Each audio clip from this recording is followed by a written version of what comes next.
지금 이제 3부에 온 거죠. 1부는 우리가 전에도 말씀드렸지만 어떻게 우리의 비참함을 아는가. 뭘 통해 한다고요? 율법. 예, 감사합니다. 자, 근데 거기에서 어떻게 구원을 얻는가? 무엇으로 구원을 얻습니까? 믿음. 자, 그리고 우리는 이제 이 구원 얻은 자로서 어떻게 감사하는 삶을 살 것인가. 그래서 두 개로 나눈다고 그랬어요. 감사하는 삶을 두 가지. 첫 번째는 뭐예요? 회개. 그 다음에 또 하나는요?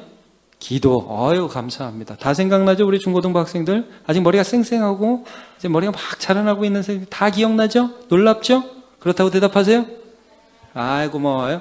자, 우린 지금 3부. 어떻게 감사하는 삶을 살아야 하느냐. 두 가지요. 첫 번째 뭐예요? 회개. 그 다음에 또 하나? 기도. 그래서 회개에서 기준이 되는 것을 뭘 제시한다고 말씀드렸죠? 십계명. 네, 십계명. 그 다음 기도는요? 주기도문. 그러니까 이제 지금 우리가 어떤 것들을 나누고 있느냐 하면 이런 거예요. 여러분, 우리가 예수 믿었으니까 막 살아도 된다가 아니라는 걸 말씀드리고 있는 거죠. 예수 믿어서 하나님의 은혜로 구원받았으니까 막 살아도 된다. 그게 복음이 아니라고요. 오히려 우리가 하나님을 알게 돼서 예수를 내 마음에 모시기에 대해서 살아야 할 표준이 생기게 됐습니다.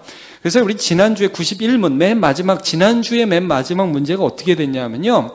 선행이라는 게 뭐냐는 질문이에요. 선행. 우리가 할 수 있는 선행이라는 것이 도대체 우리에게 어떤 질문이냐, 그 의미가 무엇이냐는 질문을 마지막 했어요. 제가 한번 읽어드릴게요. 거기 뭐라고 나오냐면 참된 믿음으로, 선행이라는 것은 참된 믿음으로 하나님의 율법을 따라서 그리고 그의 영광을 위하여 행한 것만을 선행이라 하며 우리 자신의 생각이나 사람의 계명에 근거한 것은 선행이 아닙니다. 이게 무슨 말이냐면요. 여러분, 우리가 예수를 믿어서 착하게 하나님이 원하시는 대로 사는데 내 마음대로 이게 착한 거야, 이게 좋은 거야, 이런 걸 내가 정할 수 없다고요. 하나님이 기준을 정해 주셨어요. 그게 뭐냐? 율법이라는 거예요. 율법. 자, 제가 오늘 이 하이델베르그 92문부터 쭉 하면서 율법에 대해 좀 간단하게 정리를 하고 할게요. 여러분, 성경에 이제 율법이라는 게 있잖아요. 하나님의 법. 요거 지켜라. 이게 도대체 어떤 의미인가? 혹시 생각나십니까? 율법의 의미 생각나는 대로 말씀해 주실래요? 율법의 의미가 왜 율법이 우리에게 주어졌습니까? 아는 대로. 그렇죠. 제가 들립니다. 뭐요? 죄를 깨닫게 하려고. 굉장히 중요한 겁니다. 그러니까 완벽하게 율법을 지켜서 천국 가라고? 아닙니다. 그러니까 천국 가는 어떤 그 기준으로 요걸 지켜야 가고 넌 못 지키면 못 간다. 이 율법이 아니라는 거죠. 자, 로마서 3장 20절. 같이 한번 읽어보겠습니다. 시작. 그러므로 율법의 행위로 그의 앞에 의롭다 하심을 얻을 육체가 없나니 율법으로는 죄를 깨달음이라. 어느 누구도 율법으로 하나님 앞에 너는 괜찮아, 이거 지켰으니까 괜찮아 라고 인정받을 육체는 세상에 없습니다. 아, 이게 죄구나. 이게 잘못된 거구나. 나 하나님 필요하구나. 비참함을 깨닫는 도구가 율법이에요. 일부에 나와요. 하이델베르그 교리문답을 비참함을 깨닫는다. 뭘 통해서? 율법을 통해서. 그리고 두 번째 의미는 뭐가 있어요? 혹시 생각나십니까? 율법의 의미? 내가 못해요. 내가 이걸 하고 싶은데 잘 안 돼요. 그래서 어떻게 하죠? 예수께로 나아갑니다. 그래서 율법은 우리를 예수 그리스도께로 인도하는 초등교사다. 이전 성경어는 몽학선생이다.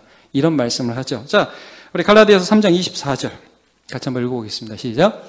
이같이 율법이 우리를 그리스도께로 인도하는 초등교사가 되어 우리로 하여금 믿음으로 말미암아 의롭다함을 얻게 하려 함이라. 자, 잘 기억하십시오. 처음에는 율법의 의미가 뭐예요? 죄를 깨닫는 거. 두 번째는요, 우리를 그리스도께로 인도하는 거예요. 그래서 예수를 믿게 하는 역할을 하는 거예요. 율법 없이 예수께로 나가지 않는다는 거죠. 자, 이 두 가지 의미. 근데 세 번째 의미는 뭐냐면 이제 오늘 우리가 하는 거예요. 회개의 기준이 된다는 거죠. 아무렇게나 하는 게 회개가 아니라 하나님이 이렇게 하라고 하는 기준이 되는 거예요. 자, 여러분, 몇 가지 성경 말씀을 제가 여러분과 나누겠습니다. 먼저 마태복음 5장 17절. 예수님이 하신 말씀입니다. 같이 읽어볼게요. 시작. 내가 율법이나 선지자를 폐하러 온 줄로 생각하지 말라. 폐하러 온 것이 아니요 완전하게 하려 함이라. 그러니까 우리 안에 너 율법 안 지켜도 돼, 마음대로 살아가 아니라 내 마음에 이런 걸 향해서 예수와 함께 살아가야겠구나 하는 것을 완성시키려고. 그렇게 예수님이 오셨다는 거죠. 자, 요한일서 5장 3절 같이 읽어보겠습니다. 시작. 하나님을 사랑하는 것은 이것이니 우리가 그의 계명들을 지키는 것이라. 그의 계명들은 무거운 것이 아니로다. 자, 여러분 이거 조금 이따 제가 설명하겠습니다. 율법 지키는 거 우리에게 무겁습니까? 가볍습니까? 굉장히 무겁죠. 여러분 무겁게 느껴지지 않아요? 네. 자, 율법 지키는 거 가볍습니까? 무겁습니까? 무거워 보이죠. 근데 무거운 게 아니래요. 조금 이따 설명을 할게요. 어떤 의미인지. 자, 한 구절만 더 보도록 하겠습니다. 요한복음 14장 21절. 예수님이 하신 말씀이에요. 시작. 나의 계명을 지키는 자라야. 나를 사랑하는 자니 나를 사랑하는 자는 내 아버지께 사랑을 받을 것이요 나도 그를 사랑하여 그에게 나를 나타내리라. 자, 여러분 여기 보시면 계명을 지키는 자라야 뭐 하는 자라고요? 사랑하는 자. 굉장히 중요한 어떤 암시가 있어요. 계명을 지키는 걸 뭐하고 연결해요? 사랑하고 연결하죠. 여기 연애하는 분들이 얼마나 계신지 모르겠는데 여러분 사랑하는 사람을 위해서 만나는 발걸음은 무거운 발걸음, 가벼운 발걸음. 룰루랄라 룰루랄라 룰루랄라 오빠 만나러 간다. 그 일을 만나러 간다. 자, 보기 싫은 사람 만나러 가는 발걸음은 가벼운 발걸음, 무거운 발걸음. 엄청 실이 무거움. 내가 거기를 왜 가야 되는 거야 도대체 막. 자, 여러분 사랑과 법이 따로 있으면은 사랑하지 않는 걸 해야 되는 거는 엄청 무거운 거, 힘든 거. 사랑하는 거 하는 거는 쉬운 거. 자, 그래서 예수님께서 성경에서 이 율법이라는 것을 말씀하실 때 이 율법은 관계를 떼어놓고 생각하면 그건 짐입니다. 관계. 그러니까 내가 어떤 관계가, 내가 하나님과 어떤 관계냐, 내가 이웃과 어떤 관계냐, 이걸 전제로 하는 거예요. 자, 그래서 여러분, 여기 보시면, 자, 첫 번째 문제 보세요. 하나님의 율법은 무엇입니까? 그러면서 십계명에 대해서 이렇게 나오잖아요. 물론 이 십계명 하나하나 살펴볼 겁니다. 오늘 다 안 보고 오늘 개관만 보는 건데요. 근데 여러분 보세요. 하나님께서 다음과 같이 말씀하셨습니다. 출애굽기, 신명기 이렇게 나오죠. 성경에 십계명이 2번 나옵니다. 출애굽기에 한 번, 신명기에 한 번. 제가 이 배경이 어딘지만 좀 말씀드릴게요. 출애굽기는 뭐냐면 이스라엘 백성들을 이집트에서 꺼내서 10가지 재앙으로 이집트를 쳐가지고 그 다음에 홍해를 건너가지고 여러분 홍해 건널 때 무슨 일이 있었는지 기억나십니까? 막 뒤에서 바로의 군대가 쫓아오고 막 구름 기둥으로 막고 막 거대한 바람이 불어오고 막 그러면서 열리고 바닷물이 열리고 막 지나갔잖아요. 여러분 그 가운데 이 사람들과 하나님과의 뭐가 생기냐면 관계가 생기는 거예요. 하나님이란 분이 우리를 사랑하시네. 10가지 재앙을 치면서 하나님이 우리를 사랑하시네. 왜 우리한테 함께 해주시지? 자, 하나님과 이들의 관계가 생기는 거예요.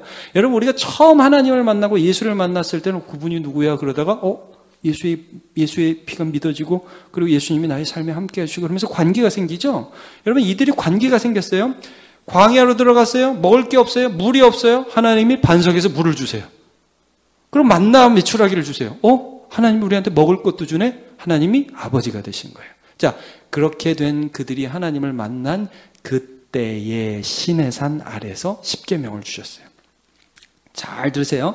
그 다음에 요 신명기는 언제냐면 그렇게 하고 나서 가데스 바네아에서 그렇게 정탐꾼을 보내고 나 하나님 못 믿겠어. 우리 여기서 죽이시려고 그래. 막 불평해서 그 사람들이 벌 받아서 40년 동안 광야에서 삥삥삥 돌면서 별의별 어려움을 다 당했는데 그 당한 어려움 끝에도 하나님이 그들을 지켜주시고 함께 해주시고 그래도 만나주시고 그래도 물 주시고 그래도 지켜주시고 그런 모든 하나님의 지키심을 다 본 다음에 이제 가나안 땅 바로 들어가기 직전 모압 평지에서 그때서 다시 한번 율법을 주세요. 자, 무슨 말씀이냐면 이 율법을 받는 사람들과 하나님과 관계가 생겼다. 관계.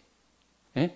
하나님이 어떤 분이든 몰라 너 해. 이게 아니라 지금 이들의 하나님이신 것을 보여주셨어요. 자, 보세요. 나는 여기 보세요. 답에서 나는 이게 출애굽기 20장 2절이거든요. 굉장히 중요한 말씀이에요. 10계명에 구체적으로 그 10계명에 들어가기 전에 이 한 구절이 굉장히 중요해요. 한번 읽어볼게요. 나는 시작. 나는 너를 애굽 땅 종 되었던 집에서 인도하여낸 너의 하나님 여호와라. 내가 누구냐는 거예요. 내가. 야 이거 해 저거 해 라고 하는 그분이 누구냐는 거예요. 너를 인도해낸 여호와라는 거예요. 여러분, 우리 여기 중고등학생들도 있는데 엄마가 시키는 거하고 아줌마가 시키는 거하고 똑같아요, 달라요? 네, 그래, 감사해요, 우리 로아. 자, 자, 아빠가 시키는 거하고 아저씨가 시키는 거하고 달라요, 똑같아요? 아빠가 시키면요, 어떻게 해야 돼요? 싫어요. 뭐 이러다가도, 그래도 아빠인데. 이게 되는 거죠. 아저씨가 시키면요, 아저씨는 누구예요? 그리고 가면 끝나는 거죠. 여러분, 이 10계명을 누가 주셨죠? 하나님 어떤 분인데요? 너희를 애굽 땅 종되었던 집에서 인도하여 낸 여호와 나의 아버지 하나님이시라. 그럼 여러분, 우린 물어볼게요. 우리한테 10계명을 주신 하나님이 저와 여러분에게는 어떤 하나님입니까? 어느 날 교회에 갔더니 그런 분이 있다더라. 그러면 계명을 지킬 수가 없습니다. 그러나 예수님 분명히 말씀하셨습니다. 나를 사랑하는 자가 나의 계명을 지킬 것이다 그러죠. 예수 그리스도의 피가 우리의 가슴에 뿌려졌어요. 예.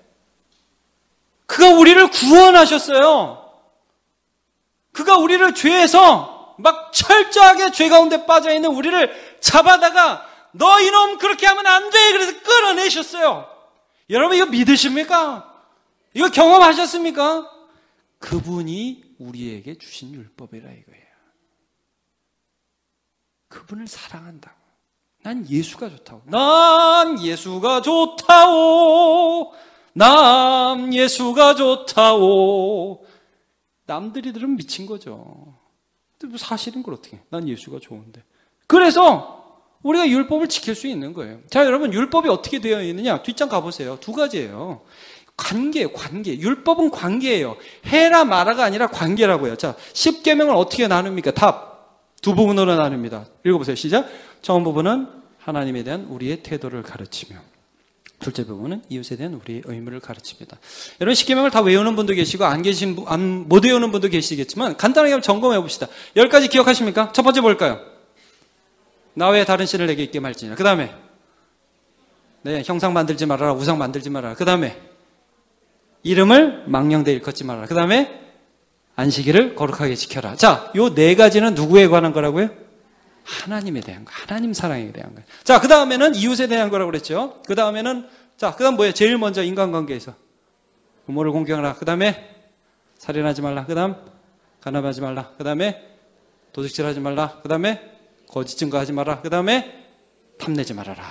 예. 자, 이게 보면 말아라. 막 이게 어떤 기준으로 보잖아요. 이렇게 요거 하면 죄, 요거 안 하면 죄 아니고 사람들이 많이 이렇게 인식을 해요. 근데 여러분 잘 보세요. 여기서 정확하게 교리문답에서 이걸 지적하는 거예요. 이거는 요거 하면 죄, 요거 하면 안 죄라는 그런 차원이 아니에요. 이건 관계에 대한 거라고요. 너에게 하나님이 어떤 분이냐? 그리고 그 하나님을 믿었을 때 네 옆에 있는 사람은 과연 어떤 존재냐? 이런 문제예요. 자, 예수님께 어떤 율법사가 와서 물어봤어요. 어떤 계명이 제일 크냐고. 예수님이 이렇게 답하셨어요. 마태복음 5장 17절부터 한번 보죠. 마태복음 5장 10절. 마태복음 22장 35절. 네. 그 중에 한 율법사가 예수를 시험하여 이르되 선생님 율법 중에 어느 계명이 크니까? 답을 한번 보도록 하죠. 37절부터 같이 읽겠습니다. 시작. 예수께서 이르시되 내 마음을 다하고 목숨을 다하고 뜻을 다하여 주 너의 하나님을 사랑하라 하셨으니 이것이 크고 첫째 되는 계명이요. 둘째도 그와 같으니 내 이웃을 내 자신같이 사랑하라 하셨으니 이 두 계명이 온 율법과 선지자의 강령이니라. 아멘. 하나님 사랑, 이웃 사랑. 그러니까 여러분, 교회에 오실 때에 우리도 이런 실수를 할 수 있어요. 바리새인들이 이런 실수를 많이 했어요. 뭐냐 하면 안식일에 병을 고치면 죄다 이거예요. 안식일에 병을 고치면. 그러니까 일을 하면 죄라 이거예요. 물론 일을 하면 죄죠. 근데 여러분, 핵심적인 율법의 개념이 제가 다시 한번 말씀드려요. 이게 뭐라고요? 관계라고 그러죠. 관계. 하나님과의 관계, 이웃과의 관계에 대한 문제라고. 근데 이거를 어떤 형식적 그 틀로만 이해했어요. 요거 하면 죄, 요거 안 하면 죄 아니고. 이런 식으로만 이해됩니다. 그렇게 접근을 하면 안 돼요. 자, 여러분, 거짓말하지 말라고 그러죠, 성경에. 그럼 이제 사람들이 막 생각, 어디까지가 거짓말이고 어디까지가 거짓말이 아닌가. 물론 좋습니다, 여러분. 그런 것도 고민을 해야 됩니다. 윤리학에서 해야 될 부분이죠. 그러나 그것 전에 성경의 정신은 내 옆에 있는 이 사람이 누구냐는 거예요. 이 사람은 거짓말해도 될 사람이고 저 사람은 거짓말하면 안 될 사람이고, 그게 아니라는 거예요, 여러분. 여러분, 하나님이 어떤 분이냐. 안식일을 지켜라. 그럼 오늘 나왔으니까 죄 안 지은 거고, 오늘 안 나왔으니까 죄를 지은 거고. 아니, 물론 그렇게도 볼 수 있겠죠. 그러나 그 전에 내 마음에 하나님이 도대체 어떤 분이냐는 거예요. 그것을 안식일을 지킴으로 드러낸다는 거죠. 자, 여러분, 누가복음 10장을 한번 가보겠습니다. 누가복음 10장입니다. 거기 보면 어떤 율법 교사가 예수님을 시험하는 그런 장면이 나옵니다. 어떻게 영생을 얻습니까? 25절 한번 보시죠. 누가복음 10장 25절. 어떻게 하면 영생을 얻습니까? 예수님이 계명을 물어봐요. 율법이 어떻게 써있냐? 너는 어떻게 읽느냐? 그렇게 정확하게 대답합니다. 27절 한번 보시겠어요? 누가복음 10장 27절, 신약성경 110조 27절. 같이 한번 읽어볼까요? 시작. 대답하여 이르되 내 마음을 다하며 목숨을 다하며 힘을 다하며 뜻을 다하여 주 너의 하나님을 사랑하고 또한 내 이웃을 내 자신같이 사랑하라 하였나이다. 네, 정확하게 대답하죠. 하나님 사랑, 이웃 사랑. 자, 그래, 너 그렇게 해라. 하나님을 사랑하고 이웃을 사랑해라. 그게 기준이다. 그게 표준이다. 그렇게 살아가면 된다. 네가 하나님을 사랑하고 이웃을 사랑하면 그렇게 사랑하면 된다. 근데 이 사람이 뭐라고 다음에 질문을 하나 더 하느냐 하면 29절을 보시면 29절, 그 사람이 자기를 옳게 보이려고, 제가 좀 괜찮은 사람인 걸 보여주고 싶었어요. 예수께 여쭤오되, 질문 같이 읽어볼까요? 시작. 그러면 내 이웃이 누구입니까? 예수님, 가르쳐만 주십시오. 제가 가르쳐 주시면 그 사람한테 사랑하겠습니다. 또 다른 말로는 어떤 뜻이 있냐면, 예수님, 제가 여태까지 잘했습니다. 저는요, 웬만한 사람 사랑하지 않은 사람이 없고 구제도 하고요. 하여튼 제가 최선을 다했습니다. 자, 예수님이 그 다음에 그에게 한 비유를 말씀해 주시죠. 사마리아인에 대한 비유입니다. 어떤 사람이 이게 비유가 아니라 실제로 있었던 일이다라고 말하는 사람도 있는데, 그거는 잘 모르겠습니다. 하여튼 예수님이 한 그 사건을 말씀해 주는데, 자, 30절부터 보시죠. 예수님이 어떤 말씀을 하시나. 어떤 사람이 예루살렘에서 여리고로 내려가다 강도를 만나게 됩니다.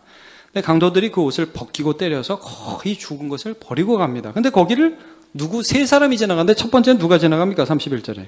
제사장, 종교인이 지나갑니다. 근데 이제 이렇게 막 죽어가고 옷은 다 벗겨져 있고 막 그냥 놔둘 것 같은 그 사람을 제사장이 그냥 지나가 버려요. 왜 지나갔을까요?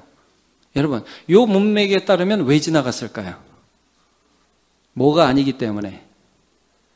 내가 보기에 이웃이 아니에요.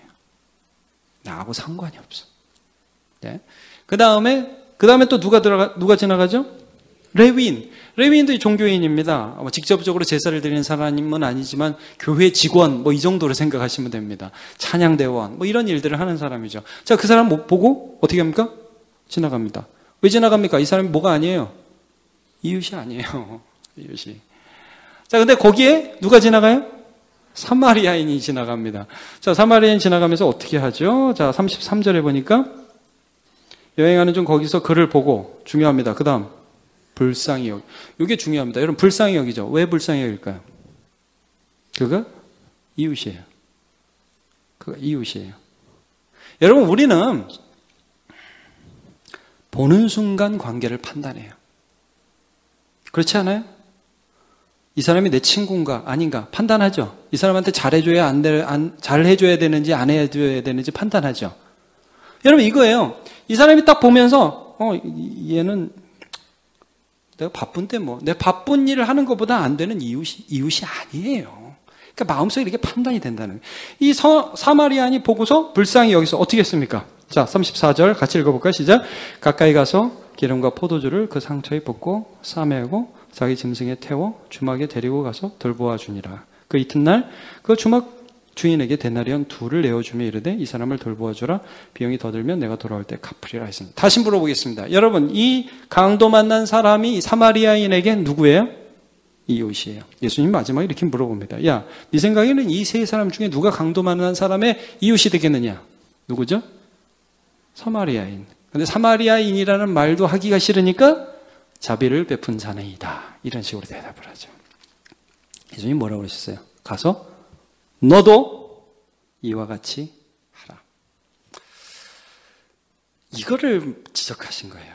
야, 너 이웃이 누구냐고 물어봤냐? 이 사람이 이웃이라면 너 해줄 거라고? 네 안에 벌써 사람을 가린다. 이 사람은 도와주고 이 사람은 안 도와주고 그런 차원의 것이 아니고 네가 하나님을 믿었으면 형제로 사람을 볼 줄 알아야지 라고 이렇게 말씀을 해주는 거예요. 여러분, 우리가 예수를 믿었습니다. 그러면 어떤 변화가 있냐 하면 하나님이 나의 구원자, 내가 순종해야 할 분, 내가 사랑하는 분이 되십니다. 아멘입니까? 그게 율법을 행할 수 있는 기초가 되는 거예요. 여러분, 어떤 사람에게도 너 똑바로 해, 너 예배 똑바로 드려, 그 사람이 하나님을 사랑하지 않으면 못합니다. 이건 노력해서 할 수 있는 차원이 아니에요. 할 수 없는 거예요. 그러면 여러분, 오늘 우리가 이 질문해야 돼. 율법을 지키기 전에 이 질문해야 돼. 저와 여러분에게 하나님은 나의 아버지 되신 거 맞습니까? 그렇다면 하나님을 사랑하십시오. 예. 그리고 여러분, 내 옆에 있는 사람이 그리스도께서 위하여 죽으신 형제가 맞습니까? 그렇다면 이웃을 사랑하십시오. 주와 함께. 그겁니다. 내가 이 정도 하면 하나님 사랑을 받을 만하고 이거 못하면 뭐 아니고 그런 차원이 아니라는 거예요, 여러분. 좀 전에 말씀드렸지만 오늘 이 10가지 계명 쭉 읽었지 않습니까? 여러분, 그 중에 어느 하나라도 한번 읽어보세요. 부모를 공경하라. 여러분, 부모가 어떤 분입니까? 우리에게 하나님이 주신 공경해야 할 분 맞습니까? 그걸 점검해야 돼요. 여러분, 살인하지 말라. 누구는 죽어도 되고 누구는 죽으면 안 됩니까? 내가 내가 함부로 말해도 되는 사람입니까? 내 옆에 있는 사람이? 한번 생각해 보세요. 간음하지 말라. 여러분, 우리나라에 뭐 별의별 희한한 논리가 다 있잖아요. 직업적으로는 해도 된다. 아니, 그러면 제가 이렇게 질문하고, 직업적으로는 해도 된다. 남성의 그런 성욕을 이렇게 풀어줄 것이 필요하다. 제가 이렇게 물어보고 싶어요. 과연 당신 딸이면, 그 사람이 당신 딸이면 그렇게 얘기할 수 있겠냔 말이에요. 내 딸이면. 갑자기 열받네요. 네. 아니, 내 딸이고 내 가족이면 그런 데 있으면 가만히 있겠어요? 엎어버리지? 흥분을 좀 멈추겠습니다. 그 다음에 도둑질 하지 말라. 이게 누구 건 훔쳐도 되고 누구 건 훔치면 안 되고. 여러분, 이미 대상을 판단하고 있다고. 우리 대상을. 이웃에 대해 거짓말 하지 마라. 거짓 증거하지 마라. 탐내지 마라. 여러분, 이거 하나하나 살펴볼 거예요. 하나하나 살펴보는데 이거는 근본적으로 관계 문제예요. 죄가 뭐예요? 관계가 끊어진 거예요. 하나님 없이 나 혼자 살겠다는 겁니다. 여러분, 그 관계 끊어진 거 십자가로 우리가 회복돼서 하나님을 사랑하게 됐어요. 하나님이 내 아버지 된 게 회복됐어요. 여기서 모든 게 다 회복되기 시작하는 거예요. 그러므로 여러분, 우리가 이제 계명을 하나하나 살펴보면서 감사하는 삶에 대해서 살펴볼 텐데, 여러분 이거 기억하시기 바랍니다. 뭐 하면 되고 뭐 안 하면 안 되고 그런 차원이 아니라 하나님이 나의 선하신 아버지가 되어주셨다. 아버지 안에서 내 이웃이 생겼다. 이거 분명히 붙잡으시고 이 세상에서 하나님이 원하시는 선한 삶을 추구해 나가시고 그 걸음을 가다가 넘어지고 자빠지더라도 다시 일어나서 사랑하시고 하나님께 더 가까이 가는 저와 여러분 되시기를 예수님의 이름으로 축복합니다.